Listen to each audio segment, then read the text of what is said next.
Buenos días. Vamos a iniciar la unidad 6 de rectas y planos, comenzando por la primera parte de rectas. Primero vamos a la definición de rectas. La definición más formal es lugar geométrico de todos los puntos, tales que, pasando por uno de coordenadas conocidas, se encuentran sobre la misma dirección, dada por un vector también conocido. Entonces, vamos a ver la representación gráfica. Tenemos un eje coordenado, la gráfica de la recta R, un punto conocido P1, X1, Y1, y el vector de dirección, que en este caso es llamado A. Entonces, podemos decir que la recta es una sucesión infinita de puntos que cumplen con dos condiciones, ¿sí? Pasan por un punto conocido y tienen la dirección de un vector conocido. El problema está ahora en encontrar una ecuación matemática que represente estos infinitos puntos de este lugar geométrico. La primera ecuación que conoceremos es la ecuación vectorial paramétrica de la recta. Para ello vamos a necesitar un punto genérico de coordenadas x, y. Y entonces vamos a trazar los siguientes vectores. Desde el origen de coordenadas hacia el punto conocido P1 tenemos el vector OP1. Desde el origen de coordenadas hacia el punto genérico el vector OP. Y entre el punto conocido y el punto genérico, el vector P1P. Como vieron en la secundaria o en el curso introductorio, es fácil observar que por el método del polígono, OP es igual a la sumatoria de los vectores OP1 más P1P. Así obtenemos la primera igualdad. Luego, es fácil observar también que el vector P1P es igual, en dirección, es igual al vector A, por definición, ¿sí? Entonces, tienen la misma dirección, pero podrían tener diferente longitud y sentido. ¿Qué operación estudiamos en la unidad 2 de vectores? Que podríamos aplicar a un vector que me cambie, que podría cambiar la longitud, es decir, el módulo y el sentido, pero no la dirección. El producto por un escalar. Por lo tanto, el vector P1P es igual a el vector A multiplicado escalarmente por lambda. Entonces podemos reemplazar aquí en la ecuación P1P por lambda por A.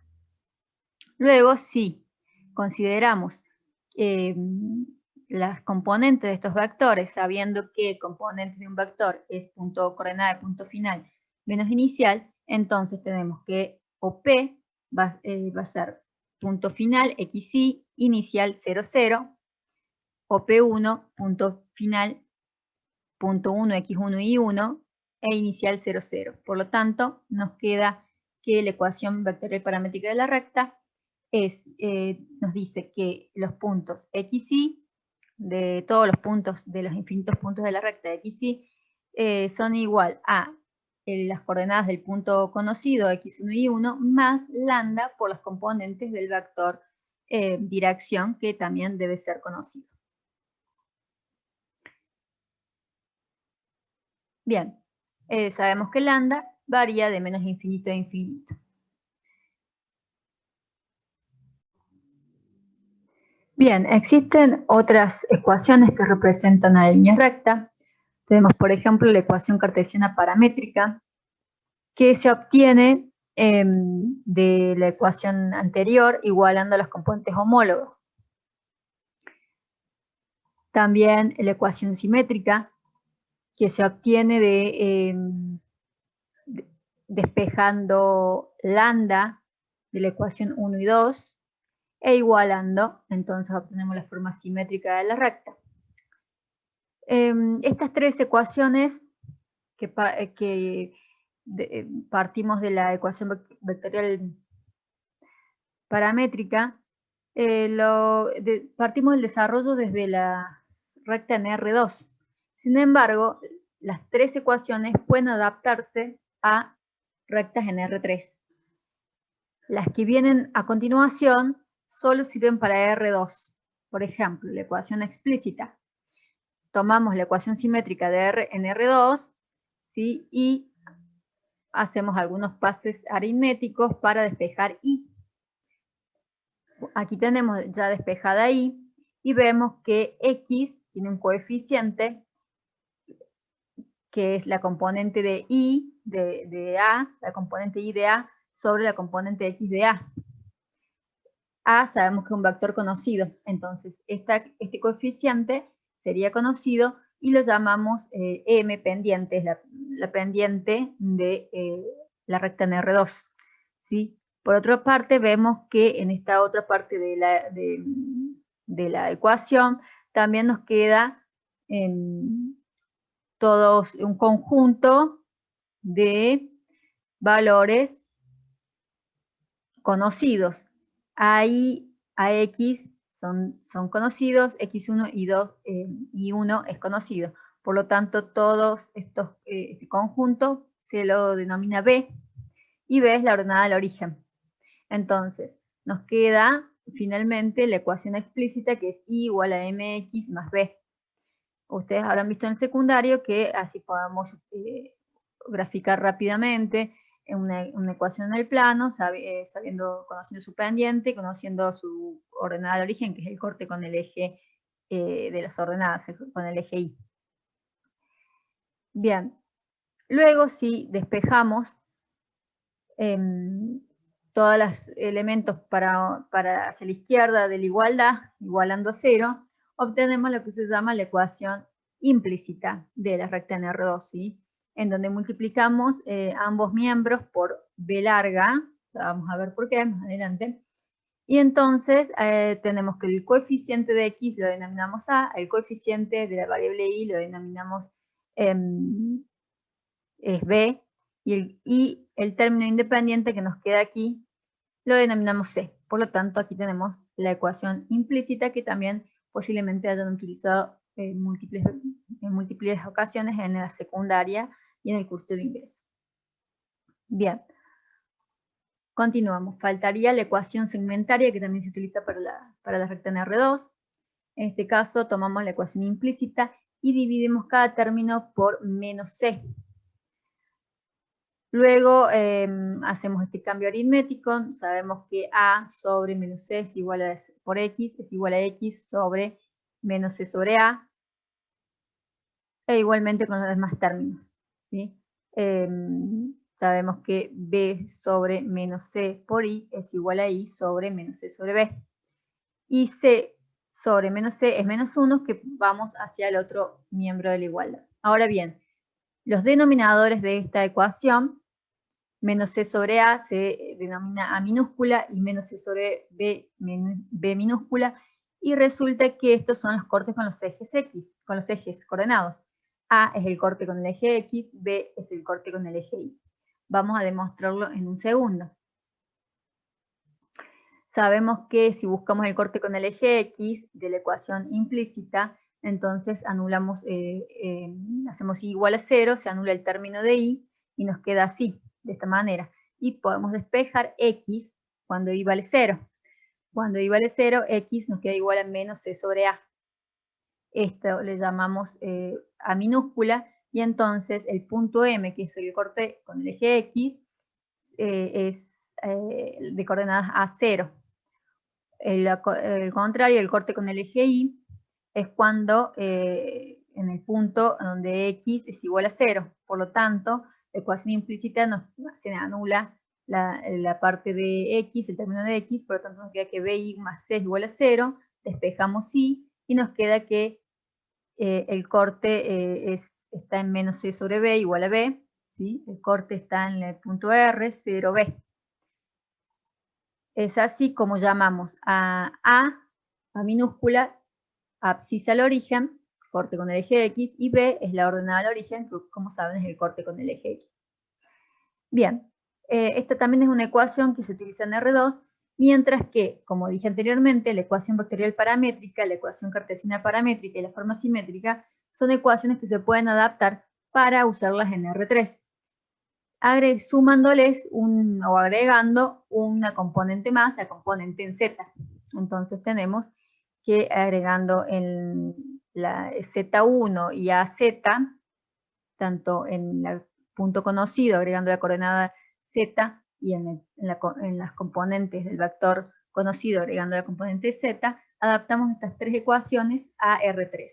Las otras son solo para R2.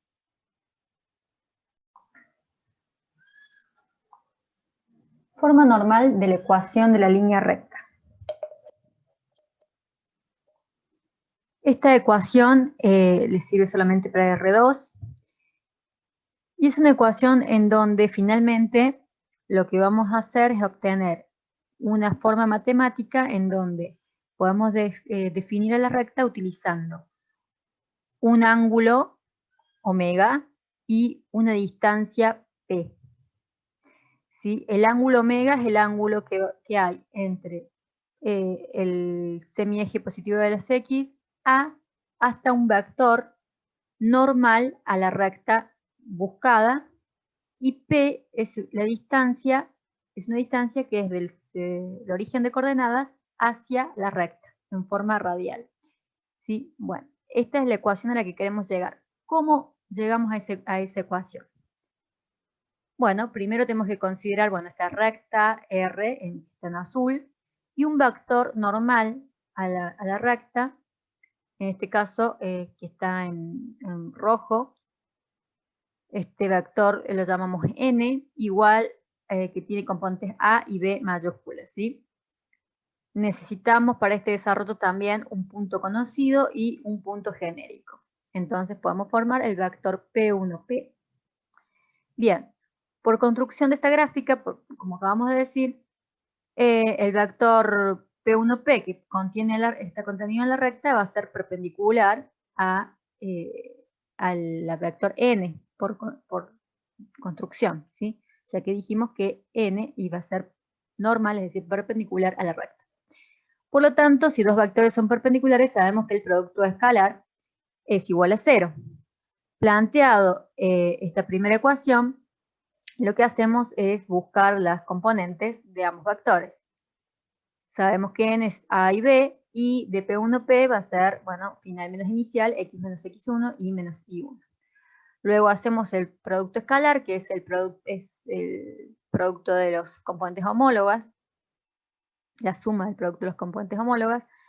Y entonces, una vez hecho esto,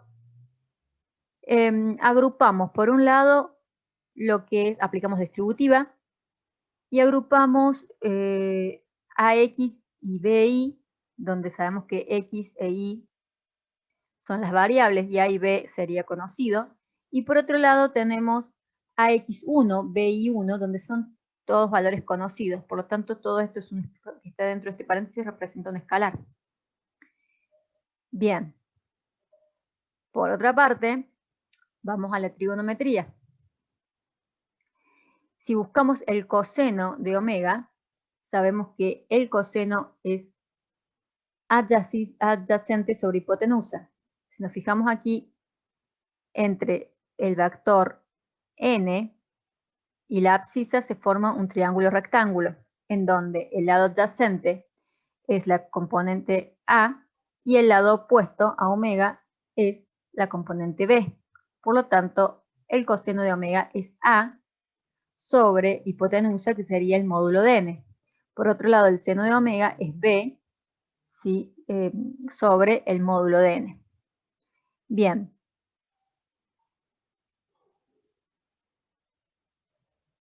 Entonces, de esta manera, si a la ecuación que obtuvimos recién la dividimos, todos los términos los dividimos por el módulo de n, podemos reemplazar los coeficientes de x y de y por coseno de w y seno de w respectivamente. Entonces, la ecuación final nos queda x coseno de omega, más y seno de omega, y todo lo que queda entre paréntesis, como son valores conocidos, ya que x1 y 1 es del punto conocido y omega es conocido, ya que conocemos a y conocemos el módulo de n, porque conocemos a y b. Entonces, todo lo que está entre paréntesis es una escala que llamamos p. Como les dije al principio, esta es la ecuación normal. Les dije al principio, nos deja definir una recta según conociendo el ángulo omega, y este escalar P, que es una distancia, y es la distancia entre el origen de coordenadas y la recta. Vemos en la siguiente diapositiva, para que este punto quede más claro. Aquí tenemos, esto está escrito en el apunte. Si suponemos un punto P1 de la recta con el extremo del vector normal n, entonces comprenderemos que P representa la distancia desde el origen del sistema de coordenadas a la recta, medida según el sentido del vector n, es decir, en forma radial. ¿Sí? Acá tenemos la gráfica. Si n hacemos coincidir el extremo de n con P1, entonces podemos fácilmente darnos cuenta que P es la distancia de 0 a la recta. Este tema lo vamos a profundizar en clase. Sin embargo, una forma de que lo observen es, los invito a entrar a esta página, ¿sí? Por ejemplo, para que puedan observar lo que acabo de comentarles. Si entran a esta página en internet, van a poder jugar un poquito con esta recta, que está definida, como les dije, por su ángulo, el ángulo omega, desde el eje X al vector normal, y en donde el vector normal es la distancia del origen de coordenadas a la recta, ¿sí? Entonces, por ejemplo, acá tenemos la ecuación normal de la recta, y acá tenemos los valores exactos para esta recta. Si vamos moviendo la recta a diferentes ángulos, diferente distancia también, supongamos que vamos a ejemplificar, queremos que esté en el punto, en una distancia el eje, desde el origen al eje, desde el origen a la recta sea exactamente 3, me va a costar, pero bueno, ahí tenemos 2,99, y en dirección a X, es decir, perpendicular a X, entonces el ángulo omega es 90 grados, y como podemos ver, la correspondiente ecuación de esta recta es X coseno de 90 más Y seno de 90 menos, en este caso 2,99, porque me fue muy difícil con el cursor, pero bueno, 2,99 es la distancia de 0 hasta la recta, ¿sí? Como les dije entonces, esta es la forma en la que se utiliza esta ecuación, nos dan de dato el ángulo, la distancia de origen a la recta y el ángulo que hay entre el eje X y dicho vector normal. Otra aplicación de esta ecuación es para obtener la distancia de una recta a un punto. Siempre estamos hablando de rectas en R2. Entonces tenemos este caso. Para poder encontrar la forma de hacer este cálculo, primero vamos a plantear dos rectas paralelas, ¿sí? La recta R1 tendría como ecuación genérica X coseno de omega más Y seno de omega menos P igual a 0. La recta R2, al ser paralela, tiene el mismo omega. Lo que hay de diferencia, acá tenemos la ecuación de R2, tiene el mismo omega, pero tiene una diferencia en cuanto a la distancia, es decir, al escalar el término independiente acá de la ecuación.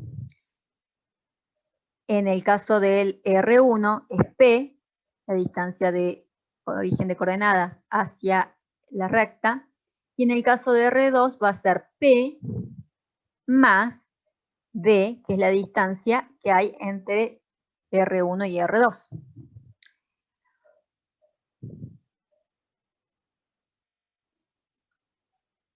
Si sabemos que P2 es un punto que pertenece a R2, es decir, satisface a la ecuación de R2, entonces debe satisfacer a esta ecuación.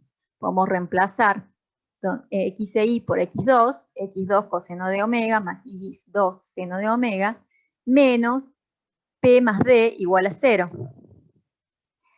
Si luego de esta ecuación despejamos D, que es justamente la distancia que hay entre las dos rectas, despejo D y me queda que D es igual a X al cuadrado, X2 la coordenada x2 coseno de omega más la coordenada y2 seno de omega menos p. ¿Y esto qué nos quiere decir? Que si lo que queremos encontrar es la distancia de una recta, en este caso de R1, hasta un punto P2, lo único que tenemos que hacer es reemplazar el punto en la ecuación de R1. Es decir, dijimos en primer lugar que esta es la ecuación de R1. ¿Sí? Y esta es la distancia, bueno, del origen hasta R1 y este es el ángulo omega. Bien, si todos los puntos que pertenecen a R1 van a satisfacer a esta ecuación, es decir, si yo reemplazo xy por cualquier punto de R1, hago la cuentita y me va a dar igual a 0. Pero si el punto no pertenece a R1, no me va a dar igual a 0, me va a dar igual a un escalar. Ese escalar es la distancia desde la recta al punto. ¿Sí?